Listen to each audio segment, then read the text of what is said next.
Hola, buenos días. Hoy vamos a ver los modelos atómicos de Dalton y de Thomson. Primero vamos a ver qué es un modelo. Un modelo es un intento de explicar la realidad por medio de algo que se le parece. Como vemos ahí, tenemos una imagen que parece un coche, aunque realmente todos sabemos que eso no es un coche. Pues lo mismo va a pasar con los modelos de átomo que vamos a ver. Los distintos científicos fueron intentando averiguar cómo eran los átomos a través de una serie de experiencias y dieron su versión de átomo que ha ido evolucionando hasta la que tenemos hoy en día de orbitales atómicos. Vamos a ver el modelo de Dalton. Dalton, en 1808, dio una teoría atómica que pudo explicar cómo era la materia, cómo estaba formada. Él dijo que toda la materia estaría formada por unas partículas muy pequeñas, homogéneas, indivisibles, que llamó átomos. Nosotros vamos a representar esos átomos como bolas de colores. Él lo hizo con bolas y dentro algún símbolo para distinguir unas de otras. Dijo que los átomos permanecen inalterados en cualquier proceso físico o químico. Es decir, esas bolas eran indestructibles, no cambiaban. También dijo que todos los átomos de un mismo elemento, de una sustancia simple, eran iguales entre sí en todas sus propiedades, igual masa, tamaño, forma, etc. Luego los elementos son porciones de materia que está formada por un solo tipo de átomo. Abajo tenemos dos ejemplos, bolas todas ellas iguales de color azul o todas ellas de color rojo. Serían dos ejemplos de dos elementos distintos. Ya que para elementos distintos, según dijo Dalton, tendríamos diferentes tipos de átomos que cambiarían en sus propiedades. Nosotros lo que vamos a hacer es cambiar el tamaño y el color de las bolas para reflejar dos tipos de elementos diferentes, dos tipos de átomos diferentes.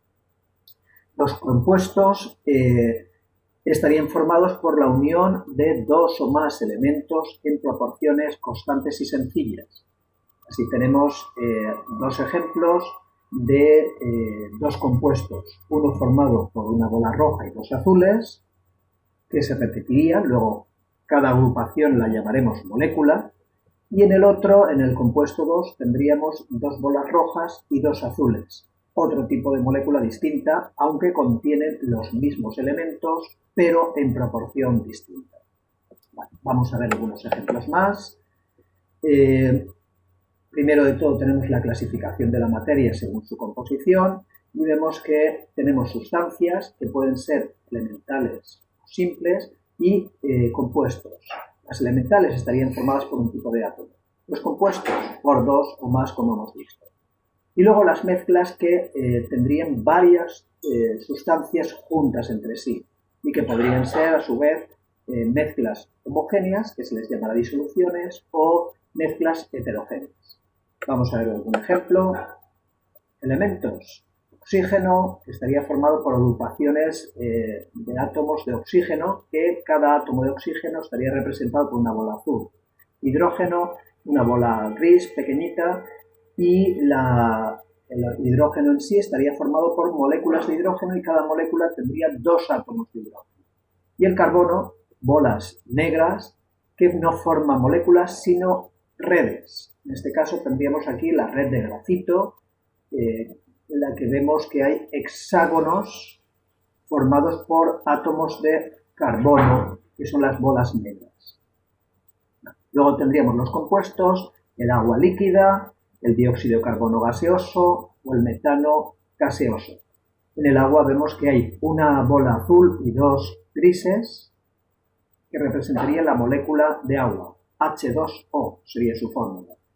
En el caso del dióxido de carbono tendríamos un átomo de carbono y dos de oxígeno, y en el caso del metano un átomo de carbono y 4 de hidrógeno. Todos estos serían compuestos, ya que en cada uno de ellos tenemos más de un tipo de átomo. Y todas las moléculas, es decir, las agrupaciones de átomos, son iguales entre sí. Y por último tendríamos las mezclas, en las que tendríamos dos o más sustancias distintas.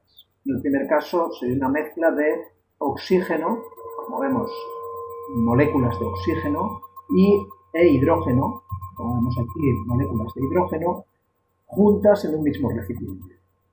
Luego tendríamos el aire, en el que los componentes fundamentales son el nitrógeno, que estaría formado por moléculas de nitrógeno, y cada molécula de nitrógeno contendría 2 átomos de nitrógeno, que serían las bolas amarillas en este caso. Luego oxígeno y en menor proporción, muy poquito, dióxido de carbono, podría haber otros gases como vapor de agua, argón, etc. Y por último, una mezcla heterogénea en la que tendríamos carbono en forma de grafito sólido, una red cristalina, y oxígeno gaseoso.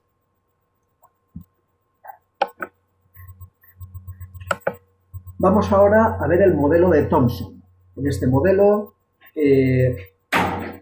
también tenemos a los átomos como esferas macizas, pero van a tener un nuevo componente, es decir, una partícula en la que se pueden descomponer, que es el electrón. Esto lo descubrió haciendo unas experiencias con tubos de vacío, en las que vio que esos tubos de vacío, cuando los sometía a una diferencia de potencial elevada, conseguía unos rayos, que llamó rayos catódicos, que tenían carga, que se desviaban si ponía un campo eléctrico o un campo magnético, y que eran atraídas por las cargas positivas. A esos rayos les llamó rayos catódicos y estaban formados por electrones.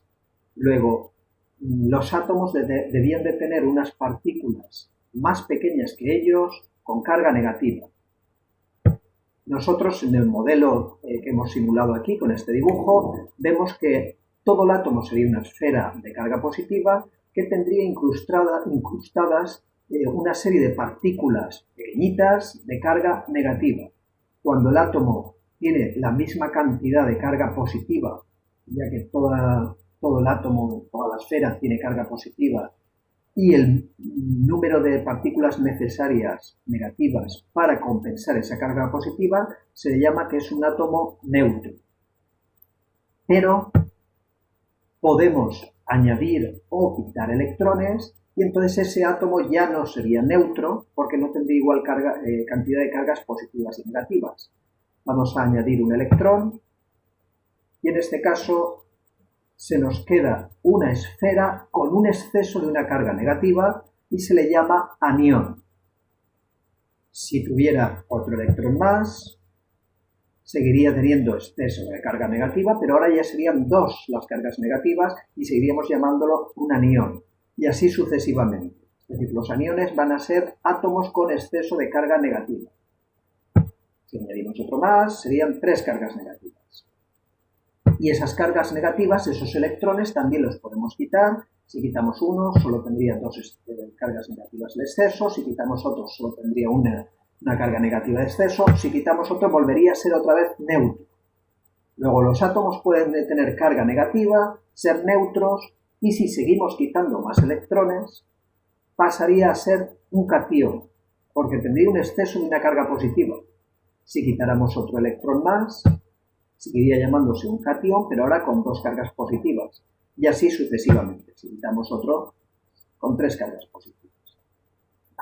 Luego, este modelo permitía explicar la existencia de los iones y también va a permitir explicar la corriente eléctrica. ¿Qué es la corriente eléctrica? Es el paso de cargas a través de un conductor o un lugar en el espacio. Aquí vamos a simular un conductor por un conjunto de átomos unidos. Si queremos ver cómo funcionaría la corriente eléctrica, tenemos que pensar que esos átomos tienen electrones por dentro. Si les llegara más electrones por un lado, el exceso de electrones haría que algunos de los electrones de un átomo pasaran al siguiente, así sucesivamente, hasta salir por el otro lado. Y a ese proceso de recorrer toda esa hilera de átomos, los electrones, es lo que llamamos corriente eléctrica. Aquí lo vemos representado con esos puntos negros que son los electrones recorriendo de un átomo a otro. Entonces, con esto terminamos el modelo de Thomson. El próximo día veremos el modelo de Rutherford. Hasta luego.